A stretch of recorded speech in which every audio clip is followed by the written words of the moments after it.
Well, good morning. This is Youth Connect. It's 10:32 on 91.1 The Bridge. I'm Steph, and I'm here with Lynn Rhoddy. Hello.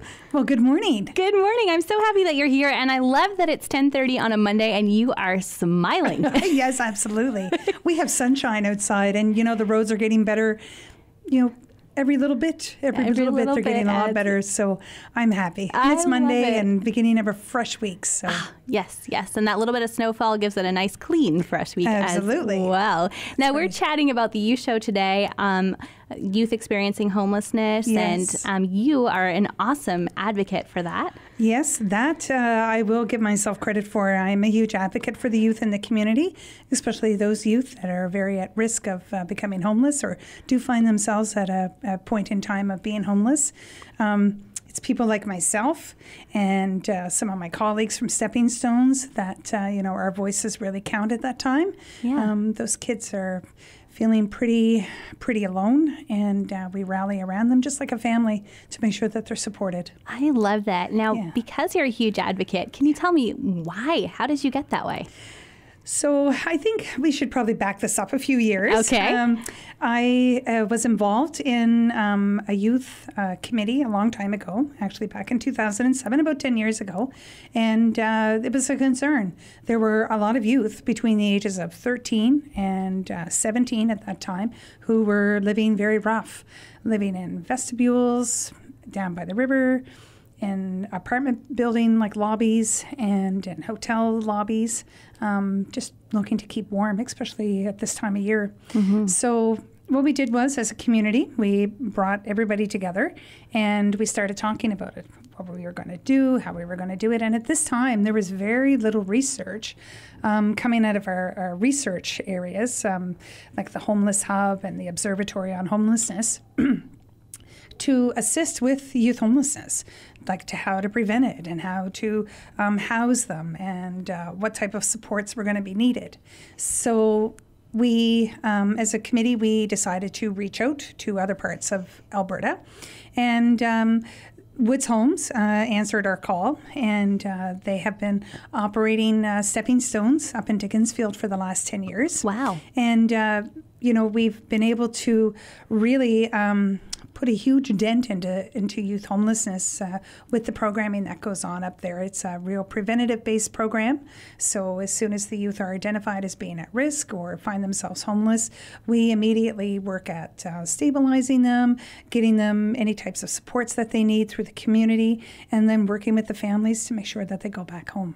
Wow. So you're looking at, over the course of probably the last 5 to 7 years, really since we've really started actively embracing the definition of youth homelessness and being part of a national movement on ending youth homelessness and looking at solutions. We've had a very high success rate. You're looking at every kid that comes in is returning home to a safe place. So you're looking at, you know, 100% success rate. Wow. Yeah, that is amazing. Yeah, I'm very proud. I'm very, very proud, actually. I love it. Yeah. I love it. Now, how do you get at risk of experiencing homelessness as a youth? Can you touch on that a little? Well, sure. So it has a lot to do with the current circumstances surrounding the youth. So it could be some problems at home. Maybe they don't really have any connections, so maybe mom and dad aren't a part of the picture. Immediate family might not be a part of the day-to-day activities of that youth, so they might find themselves alone and isolated, maybe in the care of you know, the community or like the government, like, you know, with government care. And it can really, they might not have all of the necessary supports to be able to make good decisions for themselves. And of course, when you're between the ages of 13 and 17, well, you know, we've all been there and we've all thought we've known it all. Really, we don't have those decision-making skills to be able to go out and get a job, get a place to live, and be able to sign contracts. So really, they need a lot of adult support. And that's where we, at Stepping Stones, that's where we come in. You know, we have a group of adults that care about the kids, genuinely care about the kids. We have a community consisting of schools, mental health, addictions, counseling that truly care about the youth as well. And we all work together as a team to help those youth stabilize and reconnect with their family and then eventually return home. Wow. So there's actually an official definition of youth homelessness, and it came actually out of some research that Stepping Stones was involved in back in 2015. So the Observatory on Homelessness out of Ontario approached the community, and of course we're one of just a couple of youth services here in town that deal with that demographic. So what we did was of course, I said yes, absolutely. And we set out and participated in a national survey. And out of that came a lot of research as to the history of youth homelessness. And because of that, and like really what makes a youth homeless. So in saying that, they were able to take that research and come up with an actual definition. So youth homelessness refers to the situation and experience of young people between the ages of 13 and 24 who are living independently of parents and or caregivers, but do not have the means or ability to acquire a stable, safe, or consistent residence. Wow. And, I will add that youth homelessness is a very complex issue. And it's not just one action that makes a youth homeless. It's many actions that makes a youth homeless. And you can't really put the blame on any one area, but as a community, we have to come together to support that youth. Mm-hmm. And we have to support all of our youth in our community to prevent them from becoming homeless. Yeah, definitely. Now, if a youth is listening right now and they might be at risk of homelessness, what can they do? Well, they can come up to Stepping Stones. If they're just in the community and they're not engaged, they can go to any of the services downtown, say the Center of Hope. That seems to be a popular one where they might drop in. Children's Services, so those two areas, those two agencies actually are pretty popular for the youth that are not engaged in school or the community, and they will refer them to us. So if a youth is in school or they're engaged in other services in the community, they can engage with us that way as well, or they can just stop into the program because we're open 24 hours a day. 7 days a week, and they can drop in anytime, day or night, if they find themselves experiencing homelessness. Wow, that is awesome. Well, we're going to hear more from Lynn Rhoddy about youth experiencing homelessness and about what they can do to get help and get out of that. This is Youth Connect on 91.1 The Bridge. It's a collaboration of the Red Cross and our friends here at Shaw.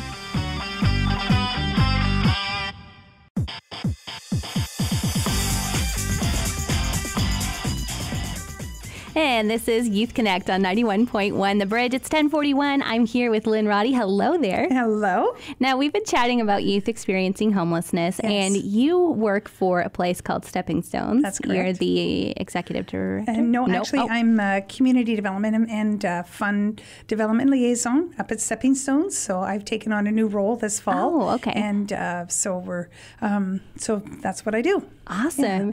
Now, can you tell me a little bit about what Stepping Stones does? Sure. So Stepping Stones has been around in the community now for about 10 years. And what we do is actually we help prevent youth from becoming homeless. So there's two pieces to that. So we have our outreach program, which is in the schools and in the community. And through the outreach worker and the community, they're able to identify those youth. And outreach is a program that's like a bridge between the community and Stepping Stones, the home. So once a youth is identified as being at risk of homelessness or finding themselves homeless, that outreach worker will bring the youth to the community or to the program, to Stepping Stones. And from there, we identify what the youth needs are. So obviously they must have some type of family that they can connect with. There could be some other supports that they might have need some connections to, say mental health, addiction, school, that type of thing. And we work with that youth to strengthen those community relationships and to strengthen the relationship with the parents and with the goal of the youth returning back home. Wow. So how do you strengthen relationships? How do you go about doing that? Well, that's like the $64,000 question. Wow, that's quite a large amount. So really, it's just about conversations. It's about getting the youth to help them identify what it is they want. So Of course, everybody wants a sense of belonging, especially when you're a teenager. So that's very important. So being able to help them identify where they belong, who they want to belong with. And then we step in and provide those supports. We provide school, make sure there's a connection to school. And we have gone and spoken with administration at the school and said, like, this youth is having some problems, and we want them to be able to come back and be supported. So it's about setting supports up and building those relationships every step of the way with the youth, speaking their own voice, and being able to help them be successful in every area of their life. And sometimes it's easy because it hasn't broken down to a point where it's going to be a struggle for the youth to build it back up. But then we have some youth actually that are completely disconnected and are living really rough. And for those youth, they require a different approach. It's the same approach. It's just going to take longer. So therefore, they might need more time in the program. Mm-hmm. What I have found is that the average stay at Stepping Stones is about 19 days since the fire. So it's gone up a little bit since pre-fire, but the youth are still returning back home. Wow. We do have a few youth who require a longer stay just because the relationships are tight with, that are supporting that youth, but there's just maybe some issues that are outstanding between the youth and home, and how we're going to bridge that gap so that the youth has a solid home to return to. That is awesome. Now, in their 19 days at Stepping Stones, what will they find there? So what they'll find actually is a safe place for them to be. They'll find a warm home, a welcoming home, people who care about them, people who can advocate on behalf of them. They'll also find meals, clothing, a room for them to stay in. And then the real work begins, getting them to be able to, really strengthen those relationships with school, the community, home, and whatever else needs to be put into place for them. Wow. And one of the things you said was that, they're young and they haven't quite figured out how to get a job and things like that. Do you work with them to get a job, or is it more getting them back home? Well, actually, when they return back home, and even if it's going to be a while before they go back home, we will help the youth through different resources here in the community to build a resume, go through mock interviews, and then help that youth, try to help that youth get a job. Wow. So, the YMCA have a great program, for like an employment program. However, for most youth, they should be in school. And for those youth, what we do is we make sure that connection with school is strong and they're doing really well in school, or at least doing well to the best of their abilities. Yeah. And, then we'll be able to help them with a resume, some skill building and some volunteer work and that type of thing. So. Wow. Yeah. And now Stepping Stones is the only organization for youth homelessness in the city, right? Yeah, it is.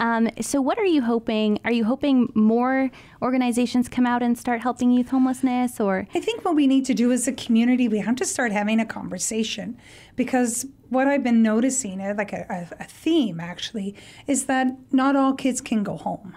So instead of putting them into care, which is what we don't want to do, we have to look at what research is available out there in the community to not only prevent youth homelessness, but for those youth that can't go home, what type of housing they will need. So is it something like a host home type of situation? Or is it something like Infinity House from the Boys and Girls Club out of Calgary, a very specialized type of housing where you have not just a clinical support built in, but you're helping them build that sense of identity of family and support and trust through the people that are working inside the home, so that those employees working inside that home become that kid's family. Yeah. So we need to start having some, really big discussions about how we're going to address these youth that can't go home, and how we are going to ensure that the youth that do go home don't return into a position of being homeless. Yeah, for sure. And is there an outlet? Can people email you or? Oh, absolutely. People want to give me a call so they can talk about it, or if they'd like to, we actually have a Housing First for Youth committee that's going to be starting up. And if you'd like to get involved, you can reach me at 780-713-1569. Or you can email me at lynn.rhoddy at lynn.rhoddy@woodshomes.com. And I'd love to talk with you, because the more voices we have and the more advocates just means we're building a very strong community to support our youth. Definitely. And if there's a youth that wants to join in the conversation, can they Absolutely. as well? Lived experience is always good to have it around, like sit around at a table to talk about it, because their voices speak the loudest. We can talk about it, but until we've lived it, we're not actually going to know what it's like sleeping out at a bus stop for days on end, and sneaking food from wherever, and I mean, that really wears down on a kid's self-esteem. A kid that's already feeling bad about themselves, that just makes it worse. So the more lived experience we have around that table, the better off we'll be. And the kids can actually reach either the program to get in touch with me. They could call here at the station, or they can give me a call directly. Yeah, definitely. Well, we're going to hear more from Lynn Rhoddy. Is it Rhoddy or Roddy? Rhoddy. Lynn Rhoddy. Perfect. I'm glad to know that. It's 10:49 on 91.1 The Bridge.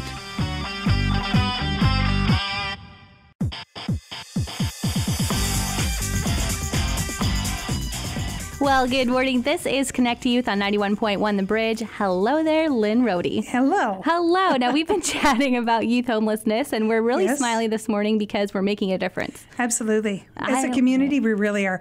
We are preventing youth from becoming homeless in our community. We should be very proud of the work that's being done in our community. I love it. That is so great. Yeah. Now, you mentioned a few moments ago the words living rough. Right. Can you give me a little more definition about that? Sure. So with the youth, it's a little different than maybe an adult living rough. So with a youth living rough, that means a number of things. They could be maybe sleeping in a bus shelter and accessing some adult services during the day for meals, a shower, that type of thing. It can also mean that they could be couch surfing with a friend, and they just go from friend to friend to friend, which is very unstable. And it could also mean that they might be camping out with some adults and living rough, with our adult homeless population. And so those are three kind of really good examples of youth living rough. Yeah. And then one of the cool things that I heard you say was that you're open 24/7. That's correct. Talk to me about the Christmas season. Okay, so with Christmas coming up, we know that it can be a really exciting time, a time of, family and giving.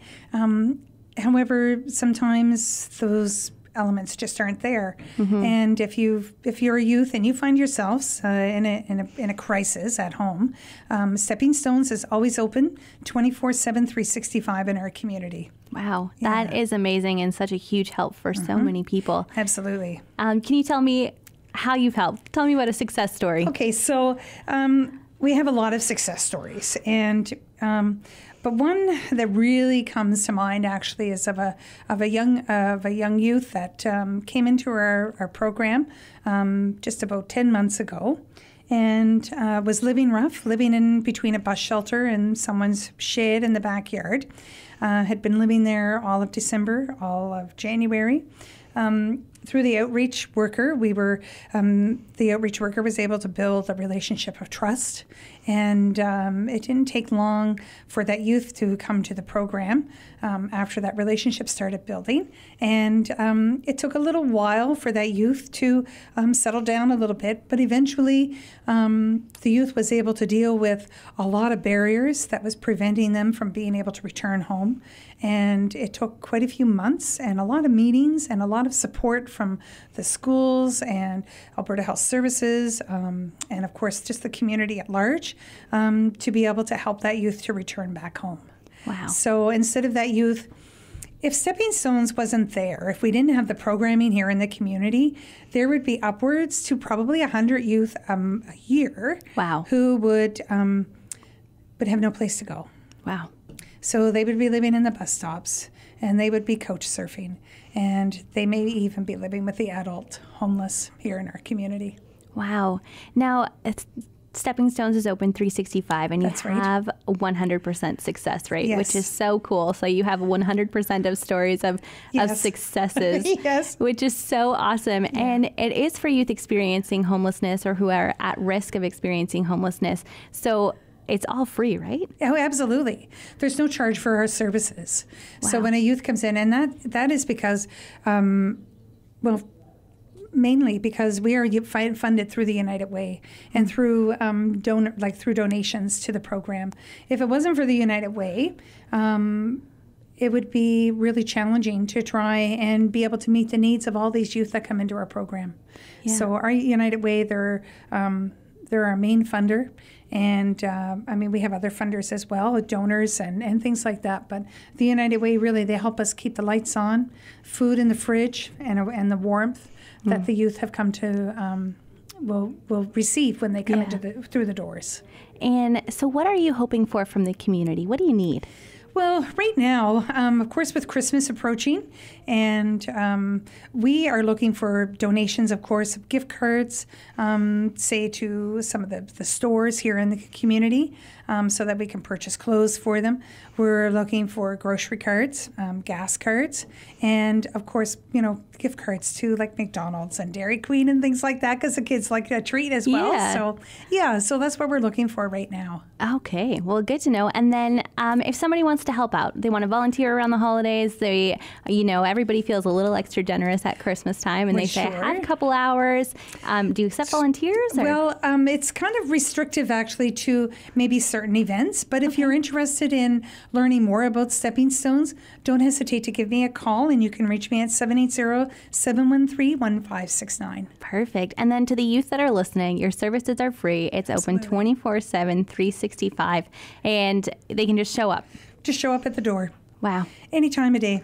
Doesn't matter. And it's in Dickinsfield, right? That's correct. Okay, so just Google map it. Yes, we're at 102 Dickinsfield, and what I have found is that if you get on a bus and tell the driver that you're coming to Stepping Stones, they'll usually allow you to ride for free. Wow. And the buses actually stop on Dickens Drive. So, and even the bus drivers are familiar with our services and that's what they'll do for the kids. Talk it's about amazing. A community working Absolutely. together. That's right. I love it. This is 91.1 The Bridge. This has been Connect You. Thank you so much for joining me today. Oh, thank you very much, Steph, for having me on. And I want to wish you all a very happy holidays. Thank you. Merry Christmas to you as well. Thank you.